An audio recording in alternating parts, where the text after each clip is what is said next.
Alhamdulillahi Rabbil Alamin.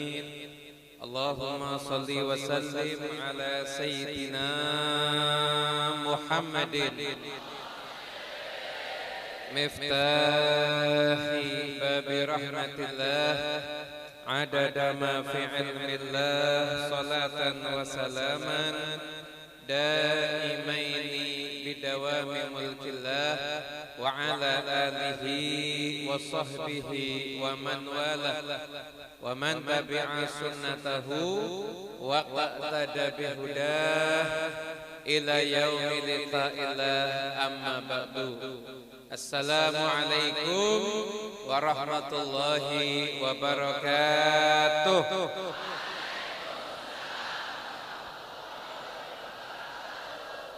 Yang saya hormati, yang saya muliakan segenap para habaib, para alim ulama, khususnya Ketua Yayasan Yai Al-Had Nur Syahid Ramli, yang kami hormati pula Mudirul Ma'had Ustaz Samsuni, para masyayikh, utamanya Ustaz Samsudin, Ustaz Abdul Basit dan semuanya yang hadir di pertemuan kali ini, para santri yang insya Allah menjadi calon-calon pewaris Nabi Muhammad sallallahu alaihi wasallam. Amin Allahumma amin. Para santri yang dimuliakan Allah Ta'ala, ilmu itu ada dua macam. Ada al-ilmu bid-dirasah, ada al-ilmu bil-wirasah.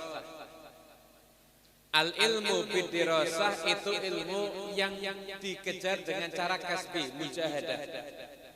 Ambil kitab, datang kepada para masyayikh yang masyayikhnya punya sanad ilmu yang jelas. Keunggulan Ahlus Sunnah wal Jamaah adalah para ulamanya itu punya sanad yang jelas. Alhamdulillah masyayikh Pondok Pesantren Al-Falah ada yang muridnya Syekh Yasin Al-Fadani, musnidud dunia, pemegang sanad terbanyak di dunia di zaman itu. Ada pula Mudirul Ma'had muridnya Ustadz Kashful Anwar, punya sanad-sanad ilmu yang jelas. Dan sanad ilmu yang jelas inilah menjadi keutamaan daripada Ahlus Sunnah wal Jamaah. Makanya ngaji, kemudian berguru dengan guru yang sanadnya jelas, itu termasuk cara menuntut ilmu, tapi mendapatkan ilmunya dengan cara bid-dirasah, ngaji. Para ulama ngaji. Ada salah seorang tabi'in, saya kalau pengajian di pondok sering saya sampaikan, seorang tabi'in yang bernama Atha bin Abi Rabah. Atha bin Abi Rabah itu, beliau itu budak dulunya. Maaf, kakinya pincang, matanya rusak, kulitnya hitam, badannya kecil. Dari fisik enggak menarik, nasab enggak menarik, tapi Atha bin Abi Rabah, beliau adalah seorang tabi'in yang semangat cari ilmunya luar biasa. Beliau itu awalnya seorang budak. Kemudian setelah itu beliau ketika tuannya ini lihat, ini pun mau dibuat apa budakku ini? Jaga toko, enggak menarik. Orang jaga toko kalau ganteng kan yang beli banyak. Kalau enggak begitu ganteng kan orang mau beli malas. Suruh angkat-angkat, enggak kuat, akhirnya dimerdekakan. Pikir tuannya, kalau saya enggak dapat manfaat dari dia di dunia, semoga saya dapat manfaat dari dia di akhirat. Akhirnya Atha bin Abi Rabah kemudian cari ilmu. Tinggal di Mekah, beliau ngaji langsung dengan 200 orang sahabat Nabi. Sampai akhirnya ketika beliau sudah menjadi ulama, ketika musim haji, Khalifah Sulaiman bin Abdul Malik. Sulaiman bin Abdul Malik itu ada satu problem ketika manasik. Akhirnya konsultasi, siapa ini yang bisa saya ajak konsultasi?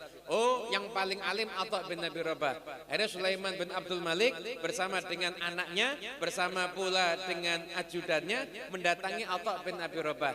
Nyari posisinya di mana? Ternyata tinggalnya di sebuah kemah. Sampai di kemah itu ternyata lagi sholat dan orang-orang antri. Orang-orang nunggu antri Atha bin Abi Rabah. Ketika orang-orang antri nunggu Atha bin Abi Rabah ini, Sulaiman karena khalifah Amirul Mukminin maju ke depan. Selesai salat Atha bin Abi Rabah disambut namanya khalifah. Tanya, ada perlu apa? Nah, saya mau nanya tentang agama. Ini untuk kemaslahatan pribadimu atau untuk kaum muslimin? Untuk pribadi saya. Kalau gitu maaf, ikut ngantri sama yang lain. Atau benar-benar ikut ngantri dulu sama yang lain. Yang lain terus dijawab, satu-satu dijawab. Dan kalau jawab pertanyaan, itu jawabannya detail, sekiranya orang nggak perlu nanya lagi. Detailnya jawabannya sekiranya orang nggak perlu nanya lagi, dan semua jawabannya sumbernya hadisnya Nabi Muhammad SAW. Sampai waktunya Sulaiman bin Abdul Malik, itu gilirannya nanya dijawab juga sama Atha bin Abi Rabah. Selesai. Sulaiman bin Abdul Malik jalan, Sulaiman ngasih pengumuman, la yufti fi hadzal mawdhi illa Atha. Enggak boleh ada ngasih fatwa di tempat ini di mana haji ini kecuali Atha bin Abi Rabah. Kalau Atha enggak ada, baru Abdullah bin Abi Najih. Setelah itu Sulaiman bin Abdul Malik nasihatin anaknya, hal ra'aita dhullana baina yadai? Lihat enggak hinanya kita di hadapan dia? Kata anaknya, iya. Lah begitulah nak, makanya kamu cari ilmu. Hasan Al-Basri pernah ditanya, kenapa ulama di masa itu sangat terhormat? Kata beliau, ulama di masa itu tidak perlu istighna an dunyan nas wa hajatun nas ila ilmi. Dia enggak perlu kepada duit yang dimiliki sama orang lain, dan orang lain harus perlu kepada ilmu yang dia miliki. Makanya ulamanya berwibawa dulu, Masya Allah. Hadirin yang dimuliakan Allah Ta'ala, ilmu bidirasah. Dengan ilmu bidirasah, insya Allah kita semuanya bisa menjadi para ulama. Syaratnya tadi, yaitu ngaji, cari ilmu. Gurunya punya sanad yang jelas. Anda beruntung, Anda tinggal di pondok pesantren. Di luar sana masih banyak orang-orang yang percaya dengan nabi palsu. Benar. Ada nabi palsu, ngaku nabi, padahal pedagang bakso. Orang percaya. Ada lagi ngaku nabi, punya biodatanya tulisannya hobi badminton. Gak pernah ada, masa nabi hobinya badminton? Nabi palsu itu ada. Ada nabi palsu dan itu punya pengikut. Kenapa? Karena orang-orang yang ngikutin, sekalipun katanya orang-orang yang pendidikannya tinggi, gak pernah ngaji ilmu agama dengan para guru, para masyayikh yang sanadnya itu jelas. Itu namanya ilmu bidirasah. Contohnya tadi, siapapun, Anda semuanya, entah siapapun Anda, entah bagaimanapun Anda, kalau Anda cari ilmu beneran, Allah akan muliakan derajat Anda. Buktinya Atha bin Abi Rabah. Atha bin Abi Rabah itu penampilannya enggak menarik. Tapi kalau beliau sudah bicara, semua lawan bicara itu langsung tertunduk. Sekalipun itu orang yang pangkatnya tinggi, langsung tertunduk. Kenapa? Karena kewibawaannya Atha bin Abi Rabah.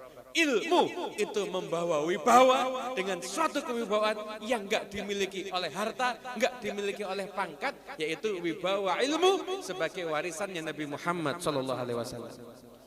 Nah, jadilah Anda semuanya para ulama pewaris ilmunya Rasulullah SAW.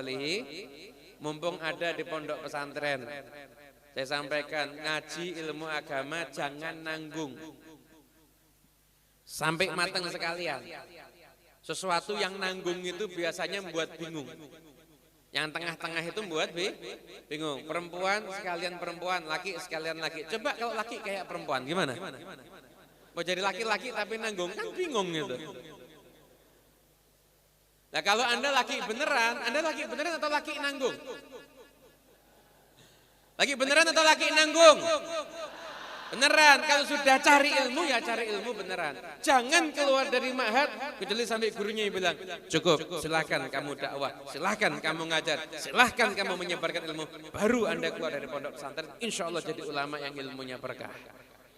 Amin, Allahumma amin. Itu yang pertama, al-ilmu bidirasah. Nah, ilmu bidirasah ini juga harus diketahui, Anda ketika cari ilmu harus korbankan segalanya. Kalau punya uang, mulai mikir, gimana uangnya buat beli kitab. Masya Allah, thalibul ilmi, ternyata bingung, sibuk sama HP baru, tapi di rumahnya nggak punya kitab. Kemuliaanmu bukan HP-mu, kemuliaanmu kitabmu. nabung. Nanti saya tuh uangnya digunakan untuk beli kitab. Begitu. Jadi ilmu bidirosah, ilmu itu ngomong begini. A'tini kullah asa ayyu'tiyaka ba'dhi. Yang nyari aku, kata ilmu. Yang nyari aku, kasihkan semuanya untuk aku. Mungkin kamu saya kasih sebagian. Kasihkan semuanya untuk aku, waktumu, tenagamu, energimu, masa mudamu, kasihkan kepadaku. Kata ilmu, kamu nanti cuma saya kasih sebagian. Itu yang ngasihkan semuanya. Lah kira-kira kalau ngasihkannya sebagian gimana? Yang ngasih semuanya itu cuma dapat sebagian. Lah gimana kalau yang nggak ngasih semuanya? Atau yang nggak pernah mikir ngasih sama sekali? Makanya kalau Anda tuh pengen jadi ulama, Anda harus berkorban. Ya kadang-kadang Anda punya duit bukan untuk bersenang-senang untuk beli kitab. Masa muda Anda bukan untuk main-main, masa muda Anda untuk belajar. Ada satu ungkapan dari Ibn Athaillah, salah satu ulama, Ibn Athaillah kalau nggak salah, saya lupa namanya, tapi ucapan ini sangat membekas dan sering saya ingat. Ucapannya begini, man nasaba fi talabil ilmi fil ibtida wajada fi awaqibihi man sabara. Nah, sampai lupa. Saya pakai bahasa Arabnya. Man sabara ala nasabi talabil ilmi fil ibtida wajada fi awaqibihi ladzatan tafuku saira ladzatid dunya. Karena kata-kata ini menarik sampai saya hafalkan. Barang siapa yang sabar terhadap susah-susahnya cari ilmu di permulaan, maka di ujungnya nanti setelah dia dapat ilmu, dia akan mendapatkan ladzatan, kenikmatan tafuku saira ladzatid dunya, yang mengalahkan semua kenikmatan dunia. Imam Fakhrul Razi, sahibut tafsir Ar-Razi, beliau mengatakan kenikmatan yang benar-benar kenikmatan hakiki itu kenikmatan ilmu. Kenikmatan ilmu. Anda kalau makanan yang paling viral di Banjar ini apa kira-kira? Ya, tadi Imam nanya katanya lumpur surga. Nah, saya bilang saya nggak berani makan itu. Kenapa? Takut segera dikirim ke surga nanti. Misalkan lumpur surga, atau kita aja soto Banjar atau mie Sasirangan ya. Mie apa sih namanya? Apa? Mie Banjir. Sasirangan nama baju ya, lupa ya. Mie Banjir ya. Soto Banjar. Makan soto Banjar yang paling enak. Satu mangkok enak enggak? Enak. Mangkok kedua tambah enak atau berkurang? Mangkok ketiga, mangkok kelima muntah. Benar enggak? Makanan itu seenak-enaknya tambah banyak, tambah enggak nikmat. Tapi kalau ilmu semakin banyak, semakin nikmat. Itu lazatnya ilmu. Dan siapa yang mendapatkan kelezatannya ilmu? Man sabara ala nasabi talabil ilmi fil ibtida. Orang yang sabar terhadap capeknya cari ilmu ketika dia awal memulai mencari ilmu. Paham? Siap sabar? Siap sabar? Betul? Saya ingatkan. Santri, biar ilmunya tambah berkah ya. Anda udah ada yang kerja, belum kan? Uang dikirimin ya. Jangan gunakan uang kiriman orang tua satu untuk beli rokok. Kenapa? Orang tuamu kerja capek-capek ngirimin duit ke kamu biar kamu jadi orang alim. Jangan dibuat beli rokok. Ayo, siap apa enggak siap? Loh, kalau sudah kerja silahkan. Rokok itu ada yang bilang makruh, ada yang bilang haram. Saya enggak mengharamkan rokok, tapi saya di rumah juga punya madrasah, saya juga punya santri. Dan anak-anak yang nyantri di rumah saya rata-rata belum kerja. Saya buat peraturan haram rokok. Kenapa? Bukan dari segi sisi fikihnya. Ini peraturan saya, bukan peraturan syariat ya. Peraturan saya, haram merokok. Kenapa? Kamu jadi santri, harusnya kamu itu mikir duit dari orang tua itu digunakan untuk yang manfaat. Orang tuamu capek, harus kamu hargai. Kalau kamu belikan rokok, berarti kamu anak yang tidak menghargai capeknya orang tua. Setuju? Sallallahu alaihi Nabi Muhammad. Yang kedua, beli kuota untuk pacaran. Kok ketawa semuanya ini? Ini kalau ketawa berarti pelaku. Maaf, kalau Anda atau nanti jadi mekanik. Nah, kalau mau jadi ulama nggak bisa dong. Anda mau pacaran mau jadi ulama, nanggung nanti akhirnya. Nggak usah, kalau mau pacaran jangan jadi ulama. Kerja jadi mekanik, nanti buka bengkel, atau nanti buka online. Nggak apa-apa, tapi kalau mau jadi ulama jangan pacaran. Jangan, kenapa? Anda nggak akan fokus. Anda nggak akan fokus. Ilmu itu bukan temannya nafsu. Ilmu itu bukan temannya nafsu. Ilmu itu nggak bisa jadi satu sama nafsu. Ilmu dicampur dengan nafsu, yang punya itu namanya ulama su. Na'udzubillah min. Jangan. Kalau Anda pacaran, nggak usah taklim sekalian, nggak usah ngaji. Sekalian. Rabbil alamin. Allahumma salli wa sallim ala sayyidina Muhammadin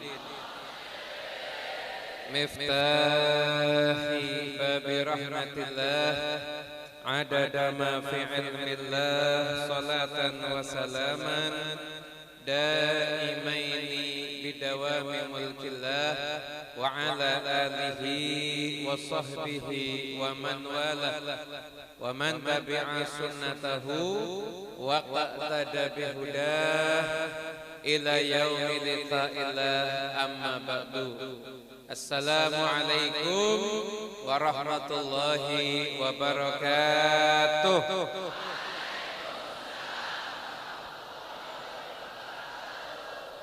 Yang saya hormati, yang saya muliakan segenap para habaib, para alim ulama, khususnya Ketua Yayasan Kiai Al-Hadj Nur Syahid Ramli, yang kami hormati pula Mudirul Ma'had Ustaz Samsuni, para masyayikh, utamanya Ustaz Samsudin, Ustaz Abdul Basit dan semuanya yang hadir di pertemuan kali ini, para santri yang insya Allah menjadi calon-calon pewaris Nabi Muhammad sallallahu alaihi wasallam.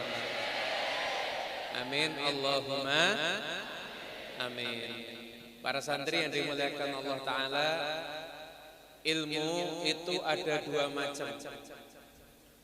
Ada al-ilmu bid-dirasah, ada al-ilmu bil-wirasah. Al-ilmu bid-dirasah itu ilmu yang dikejar dengan cara kasbi, mujahadah. Ambil kitab, datang kepada para masyayikh, yang masyayikhnya punya sanad ilmu yang jelas. Keunggulan Ahlus Sunnah wal Jamaah adalah para ulamanya itu punya sanad yang jelas. Alhamdulillah masyayikh pondok pesantren Al-Falah ada yang muridnya Syekh Yasin Al-Fadani, musnidud dunia, pemegang sanad terbanyak di dunia di zaman itu.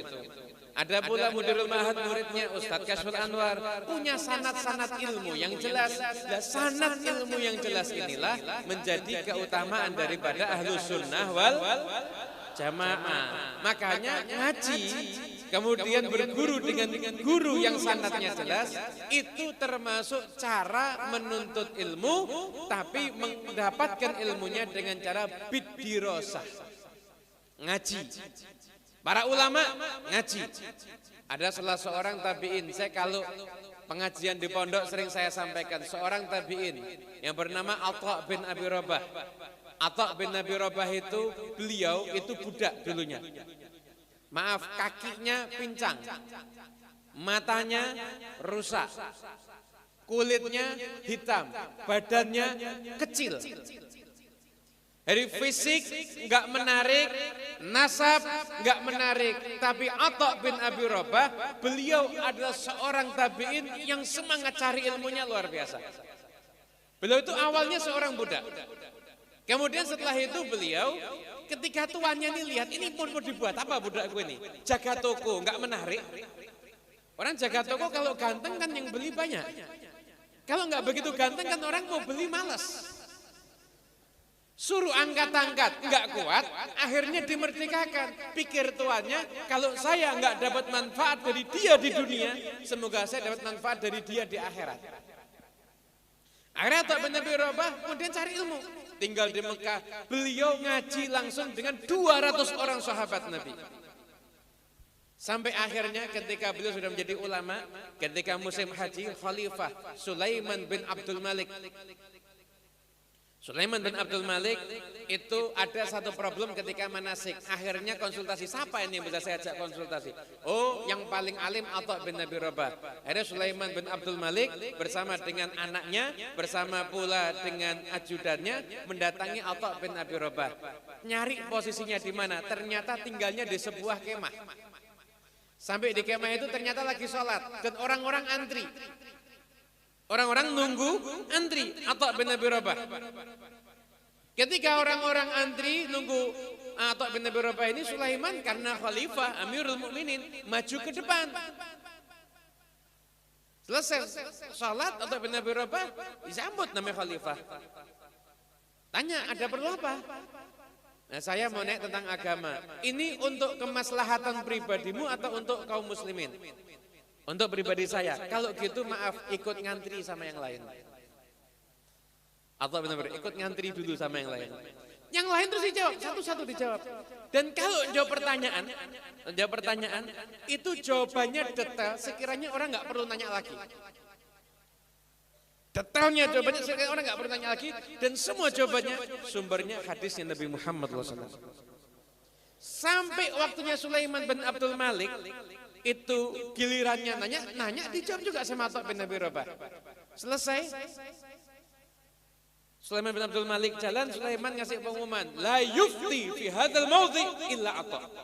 Enggak boleh ada ngasih fatwa di tempat nih di mana haji ini kecuali Atha bin Abi Rabah. Kalau Atha enggak ada, baru Abdullah bin Abi Najih.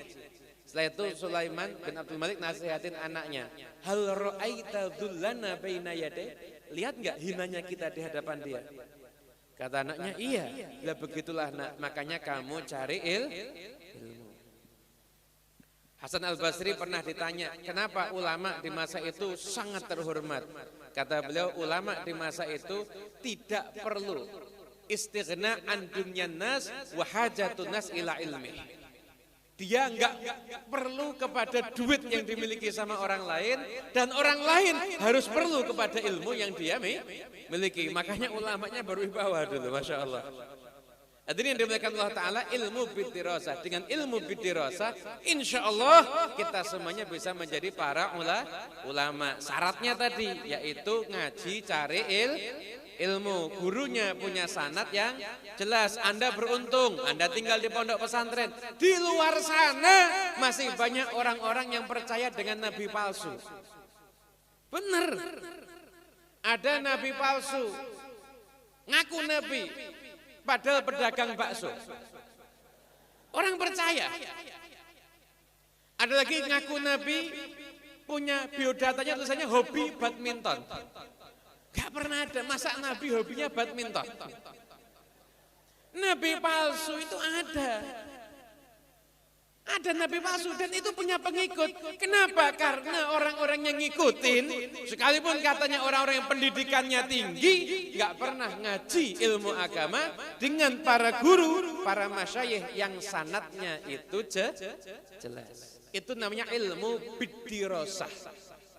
Contohnya tadi, siapapun, Anda semuanya, entah siapapun Anda, entah bagaimanapun Anda, kalau Anda cari ilmu beneran, Allah akan muliakan derajat Anda. Buktinya Atha bin Abi Rabah. Atha bin Abi Rabah itu penampilannya enggak menarik. Tapi kalau beliau sudah bicara, semua lawan bicara itu langsung tertunduk. Sekalipun itu orang yang pangkatnya tinggi, langsung tertunduk. Kenapa? Karena kewibawaannya Atha bin Abi Rabah. Ilmu itu membawa wibawa dengan suatu kewibawaan yang enggak dimiliki oleh harta, enggak dimiliki oleh pangkat, yaitu wibawa ilmu sebagai warisannya Nabi Muhammad SAW. Nah, jadilah Anda semuanya para ulama pewaris ilmunya Rasulullah sallallahu alaihi. Mumpung ada di pondok pesantren, saya sampaikan, ngaji ilmu agama jangan nanggung. Sampai matang sekalian. Sesuatu yang nanggung itu biasanya membuat bingung. Yang tengah-tengah itu membuat bingung. Perempuan sekalian perempuan, laki sekalian laki. Coba kalau laki kayak perempuan, gimana? Mau jadi laki-laki tapi nanggung, kan bingung gitu. Nah kalau Anda laki beneran atau laki nanggung? Laki beneran atau laki nanggung? Beneran, kalau sudah cari ilmu ya cari ilmu beneran. Jangan keluar dari ma'had kecuali sampai gurunya yang bilang, cukup, silahkan kamu dakwah, silahkan kamu ngajar, silahkan kamu menyebarkan ilmu. Baru Anda keluar dari pondok pesantren, insya Allah jadi ulama yang ilmunya berkah. Amin, Allahumma amin. Itu yang pertama, al-ilmu bidirosah. Nah, ilmu bidirosah ini juga harus diketahui, Anda ketika cari ilmu harus korbankan segalanya. Kalau punya uang, mulai mikir, gimana uangnya buat beli kitab. Masya Allah, thalibul ilmi, ternyata bingung, sibuk sama HP baru, tapi di rumahnya nggak punya kitab. Kemuliaanmu bukan HP-mu, kemuliaanmu kitabmu. Nabung, nanti saya tuh uangnya digunakan untuk beli kitab. Begitu. Jadi ilmu bidirosah, ilmu itu ngomong begini. A'tini kullah, asa ayyu'tiyaka ba'dhi. Yang nyari aku, kata ilmu ini, yang nyari aku, kasihkan semuanya untuk aku, mungkin kamu saya kasih sebagian. Kasihkan semuanya untuk aku, waktumu, tenagamu, energimu, masa mudamu, kasihkan kepadaku. Kata ilmu, kamu nanti cuma saya kasih sebagian. Itu yang ngasihkan semuanya. Lah kira-kira kalau ngasihkannya sebagian gimana? Yang ngasih semuanya itu cuma dapat sebagian. Lah gimana kalau yang enggak ngasih semuanya, atau yang enggak pernah mikir ngasih sama sekali? Makanya kalau Anda tuh pengen jadi ulama, Anda harus berkorban. Ya kadang-kadang Anda punya duit bukan untuk bersenang-senang, untuk beli kitab. Masa muda Anda bukan untuk main-main, masa muda Anda untuk belajar. Ada satu ungkapan dari Ibn Athaillah, salah satu ulama, Ibn Athaillah kalau nggak salah, saya lupa namanya, tapi ucapan ini sangat membekas dan sering saya ingat. Ucapannya begini. Man nasaba fi talabil ilmi fil ibtida wajada fi awaqibihi man sabara. Nah, sampai lupa. Saya pakai bahasa Arabnya. Man sabara ala nasabi talabil ilmi fil ibtida wajada fi awaqibihi ladzatan tafuku saira ladzatid dunya. Karena kata-kata ini menarik sampai saya hafalkan. Barang siapa yang sabar terhadap susah-susahnya cari ilmu di permulaan, maka di ujungnya nanti setelah dia dapat ilmu, dia akan mendapatkan ladzatan, kenikmatan tafuku saira ladzatid dunya, yang mengalahkan semua kenikmatan dunia. Imam Fakhrul Razi, sahibut tafsir Ar-Razi, beliau mengatakan kenikmatan yang benar-benar kenikmatan hakiki itu kenikmatan ilmu. Kenikmatan ilmu. Anda kalau makanan yang paling viral di Banjar ini apa kira-kira? Tadi Imam nanya katanya lumpur surga. Nah, saya bilang saya nggak berani makan itu. Kenapa? Takut segera dikirim ke surga nanti. Misalkan lumpur surga atau kita aja. Soto Banjar atau mie Sasirangan ya. Mie apa sih namanya? Apa? Mie Banjir. Sasirangan nama baju ya? Lupa ya. Mie Banjir ya. Soto Banjar. Makan soto Banjar yang paling enak. Satu mangkok enak enggak? Enak. Mangkok kedua tambah enak atau berkurang? Mangkok ketiga, mangkok kelima, muntah. Benar gak? Makanan makanan itu seenak-enaknya tambah banyak, tambah enggak nikmat. Tapi kalau ilmu semakin banyak, semakin nikmat. Itu lazatnya ilmu. Dan siapa yang mendapatkan kelezatannya ilmu? Man sabara ala nasabi talabil ilmi fil ibtida. Orang yang sabar terhadap capeknya cari ilmu ketika dia awal memulai mencari ilmu. Paham? Siap sabar? Siap sabar? Betul? Saya ingatkan. Santri, biar ilmunya tambah berkah ya. Anda udah ada yang kerja, belum kan? Uang dikirimin ya. Jangan gunakan uang kiriman orang tua satu untuk beli rokok. Kenapa? Orang tuamu kerja capek-capek ngirimin duit ke kamu biar kamu jadi orang alim. Jangan dibuat beli rokok. Ayo, siap apa enggak siap? Loh, kalau sudah kerja silahkan. Rokok itu ada yang bilang makruh, ada yang bilang haram. Saya enggak mengharamkan rokok, tapi saya di rumah juga punya madrasah, saya juga punya santri. Dan anak-anak yang nyantri di rumah saya rata-rata belum kerja. Saya buat peraturan haram rokok. Kenapa? Bukan dari segi sisi fikihnya. Ini peraturan saya, bukan peraturan syariat ya. Peraturan saya, haram merokok. Kenapa? Kamu jadi santri, harusnya kamu itu mikir, duit dari orang tua itu digunakan untuk yang manfaat. Orang tuamu capek, harus kamu hargai. Kalau kamu belikan rokok, berarti kamu anak yang tidak menghargai capeknya orang tua. Setuju? Sallallahu alaihi Nabi Muhammad. Yang kedua, beli kuota untuk pacaran. Kok ketawa semuanya ini? Ini kalau ketawa berarti pelaku. Maaf, kalau Anda atau nanti jadi mekanik. Kalau mau jadi ulama nggak bisa dong. Anda mau pacaran mau jadi ulama, nanggung nanti akhirnya.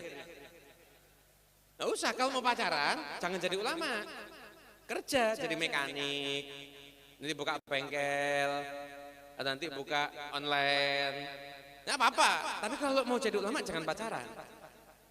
Jangan, kenapa? Anda nggak akan fokus.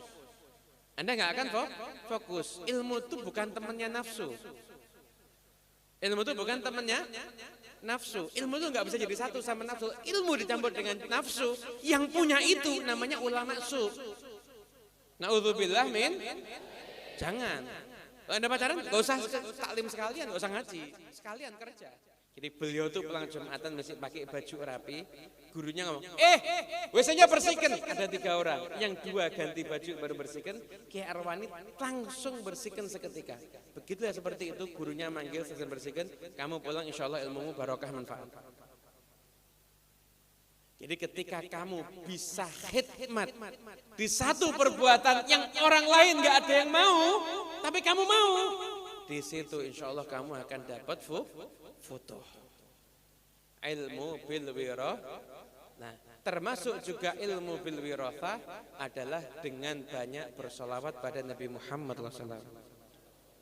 Abu Musa Al-Madini beliau meriwayatkan, idza nasitum syai'an fasallu alayya tadhkuruhu insyaallah. Nabi bersabda, kalau kamu lupa sesuatu, kamu solawat, nanti kamu akan ingat. Intinya apa? Solawat itu bisa menajamkan pikiran. Solawat itu bisa mencerdaskan.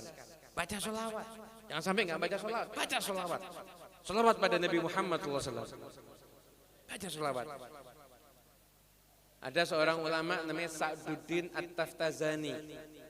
Sa'duddin At-Taftazani. Waktu ngaji, masya Allah, paling goblok sendiri. Gak ngerti-ngerti, diterangin, gak paham-paham. Sa'duddin At-Taftazani ini. Tapi semangat belajar terus, gak mau menyerah. Suatu ketika dia masih belajar, tiba-tiba ada orang datang, dia gak kenal. Kamu ikut saya mau belajar, kamu ikut saya, kamu dipanggil sama Nabi Muhammad. Ini saya nggak tahu, di riwayatnya nggak jelas. Ini yaqadhah atau mimpi, wallahu a'lam.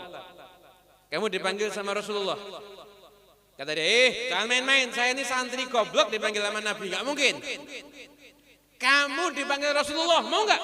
Ya udah, digandeng tiba-tiba ketemu satu taman, ketemu jumpa sama Nabi Muhammad, langsung dengan Rasulullah, saya kenapa nggak pintar-pintar, nggak paham-paham? Kata Nabi, buka mulutmu, diludahi sama Rasulullah. Besok paginya di kelas langsung paham, bahkan gurunya akhirnya menjadi muridnya Sa'duddin At-Taftazani. Ini namanya al-ilmu bil wirathah. Ilmu bil wirathah Anda dapat dengan Anda memuliakan oleh Allah wassalihin. Kalau Anda pegang kitab, Anda taruh di tempat yang terhormat. Saya tuh Anda tahu ini mu'alifnya seorang wali, Ibn Hajar, Imam Nawawi dan lain sebagainya. Anda taruh di tempat yang terhormat. Itu Anda muliakan, makanya dengan penuh ta'zim. Ta'zim yang seperti itu, amalan-amalan batin itu yang akan mendatangkan al-ilmu bil wirathah. Ilmu bidirosah itu dominan, bukan mutlak ya, dominan zahir. Ilmu bil wirathah itu dominan batin. Nah, teman-teman semuanya dimuliakan Allah Ta'ala, Andalah pejuang agama ini. Para ulama itu pejuang agama ini. Turunnya surat ayat inna fatahna laka fatham bina.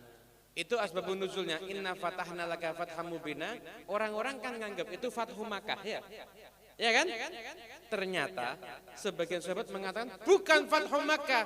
Inna fatahna laka fatham mubina, itu perjanjian Hudaybiyah. Habib, perjanjian Hudaybiyah memangnya kenapa? Kan Islam malah dirugikan. Nabi Muhammad harus pulang. Bahkan orang kalau dari Mekah masuk Islam ke Madinah, Nabi suruh mulangkan. Orang Madinah murtad, Nabi nggak boleh minta balik. Kan merugikan kaum muslimin. Secara zahir seakan-akan merugikan, tapi disitulah kekuatan ilmiah Islam membuktikan dirinya. Begitu perjanjian Hudaybiyah itu diteken, tanda tangani, ada stempelnya, maka ketika itu Islam boleh dibicarakan di Mekah. Ketika Islam dibicarakan di Mekah, disitulah ilmu bermain, dan akhirnya masyarakat Mekah berbondong-bondong masuk Islam ketika Fathu Makkah. Kenapa? Hasil obrolan-obrolan tentang Islam, tentang ilmiahnya agama Islam, tentang logisnya agama Islam, menjadikan ketika Fathu Makkah berbondong-bondong orang masuk Islam. Ketika Perjanjian Hudaybiyah, ketika itu Nabi SAW menulis dari Muhammad Rasulullah. Kata Rasul, enggak pakai Muhammad Rasulullah, Muhammad aja, Rasulullahnya dihapuskan. Enggak mau. Suhail. Kata Rasulullah Ali, ya Ali hapus. Kata Ali, wallahi enggak akan saya hapus. Akhirnya Nabi SAW sendiri yang hapus. Tulisan di kamar di kertas enggak penting ya. Tapi peristiwa itu jangan Anda kira Allah lupa. Ketika turunnya surat Al-Fatah, maka Allah Ta'ala menyatakan apa? Muhammadun Rasulullah. Walladzina ma'ahu asyidda'u 'alal farwahama'u ila akhir ayat. Muhammadun Rasulullah. Kalau Suhail enggak mau di perjanjian ditulis Muhammad Rasulullah, Allah abadikan di Al-Qur'an Muhammad Rasulullah. Tidak akan ada yang bisa menghapuskannya sampai akhir zaman. Nah itulah kalau Anda ini ngaji adalah pejuang Islam, karena agama ini dikawal dengan ilmu. Ada satu hadis, akhir zaman akan ada fitnah dan enggak akan ada yang selamat kecuali siapa? Illa man ahyahullahu bil ilmi, orang-orang yang Allah hidupkan hidupnya untuk mencari ilmu. Dan kalau ada fitnah, idza dhaharatul fitan wa subba ashabi, apa kata Nabi? Falyudhhiril alimu ilmahu. Orang yang alim hendaknya menampilkan ilmunya. Solusi untuk semua kerusakan akhir zaman adalah kembali kepada ilmu. Semoga Anda semua dapat ilmu yang barokah dan manfaat insyaallah. Allahumma aftah alaina wa ala jami' talabah mahad al-falah futuhal arifin wa fakina yufidin ulimna yahum ta'wil wa dinna wa yahum laswa'i sabil. Rabbana atina fid dunya hasanah wa fil akhirati hasanah wa qina adzabannar. Alhamdulillahil alamin bisirril Fatihah.